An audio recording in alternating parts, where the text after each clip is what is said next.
Top quality और consistent performance के लिए सिर्फ सिल्वर पंप्स। टॉप क्वालिटी और कंसिस्टेंट परफॉर्मेंस के लिए सिर्फ सिल्वर पंप्स, नाम याद रखना। सगळ्यात महत्त्वाचं म्हणजे आज कित्येक वर्षांनी लेफ्टनंट प्रसाद पुरोहित साहेबांची निर्दोष मुक्तता झाली।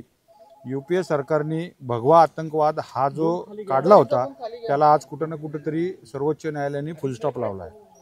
हिंदुत्ववादी आणि पुण्याचा पुत्र आणि लष्कर सेवेत असलेला आपला पुण्याचा पुत्र कधीच आतंकवादी होऊ शकत नाही, हे आज शिक्कामोर्तब भारतातल्या सर्वोच्च न्यायालयाने केलं। त्याच्यासाठी आज आम्ही आनंद उत्सव साजरा करतोय। आज मालेगाव बॉम्बस्फोटातल्या सर्व आरोपींची निर्दोष मुक्तता झाली। सर्वोच्च न्यायालयावर असलेला आमचा जो विश्वास आहे तो आज दृढ झाला। त्याच्यासाठी आज आम्ही पेढे वाटून आज पतित पावन संघटनेतर्फे आनंद उत्सव साजरा करण्यात आला।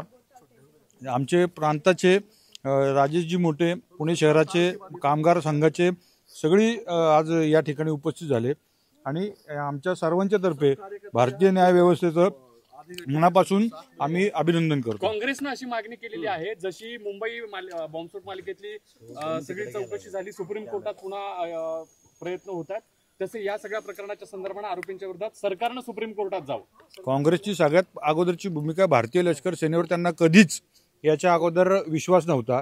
सिंदूर जर आज आपण बघितलं, सिंदूरवर ज्या प्रकारचे प्रश्नचिन्ह उपस्थित करतायत तर भारतीय सेनेवर त्यांना कधीही कुठल्याच प्रकारचा विश्वास किंवा अभिमान नाही। त्यामुळं काँग्रेस काही बरं आज आनंद उत्सव आहे, त्याचबरोबर काँग्रेस काय बोलते किंवा कोण काय बोलते त्याच्याकडे आपण लक्ष न दिलेलं बरं।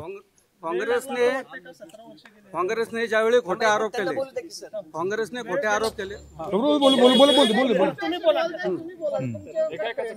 बोला वेळ हा नक्कीच गेला, कारण की काँग्रेसने जे खोटे आरोप केले होते, काँग्रेसने ज्या पद्धतीने लष्कराचे प्रमुख जे आहेत त्यांच्यावर खोटे आरोप करून त्यांच्यावर बेड्या टाकल्या।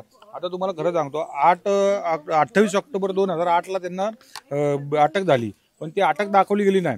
त्यांना 1 महिना वेगळ्या ठिकाणी दुसऱ्या बंगल्यात ठेवलं गेलं, मग ती अटक का दाखवली नाही? काँग्रेसचं हे सगळं षडयंत्र होतं, ते आज भारतीय न्याय व्यवस्थेने सर्वोच्च न्यायालयाने उघडकीस आणलं। आज आपल्या सगळ्यांसोबत आहे। हिंदुत्ववाद्यांचं सरकार आल्यामुळेच अशा पद्धतीचा निकाल येतात असं विरोधक म्हणतात। 100% हिंदुत्ववादी सरकार आहे आणि हिंदुत्ववादी किंवा हिंदू लोक ही कधीच आतंकवादी असू शकत नाही, याच्यावर शिक्कामोर्तब झाला। एक दुसरं महत्त्वाचं की याच्यात जर सगळेच निर्दोष भारतीय न्याय व्यवस्था आहे, एसआयटी आहे, एसआयटी चौकशी त्याच्यावर नेमली जाणार, खरं कोणी काय केलं काय नाही या सगळ्या पुरतं येतील। जे दुर्दैवी लोक निष्पाप मारले गेले त्यांच्याबद्दल काय वाटतं? त्यांच्याबद्दल सदैव आपल्याला कृतज्ञता आहेत। या बॉम्बस्फोट जो झाला आहे त्याचा तर आम्ही निषेधच व्यक्त केला होता, तेव्हाही मालेगावमध्ये झाला, पतित पावनी तेव्हाही निषेधच व्यक्त केला होता। आज पुण्याचा सुपुत्र लष्कर सेवेत एवढ्या मोठ्या पदावर असताना त्यांच्यावर ज्या प्रकारे अन्याय झाला तो अन्याय दूर झाला आणि भारतीय न्यायव्यवस्थेने त्यांच्यावर झालेला अन्याय कुठेतरी वाचा पडली, याच्यासाठी आम्ही एकही आरोपी सापडला नाही, हे भारतीय न्याय व्यवस्थेचं किंवा एकूणच यंत्रणेचं अपयश वाटत नाही? यूपीए सरकारचं अपयश आहे।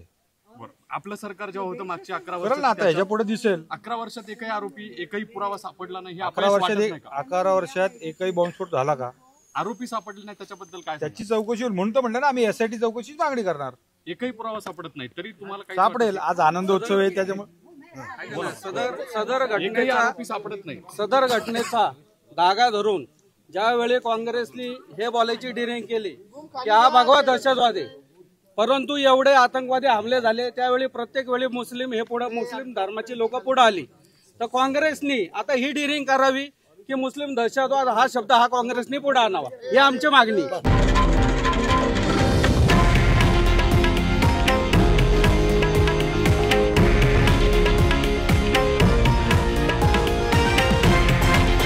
हे आहे देशातील नंबर 1 न्यूज नेटवर्क आणि आपण पाहत आहात TV9 मराठी, एकमेव।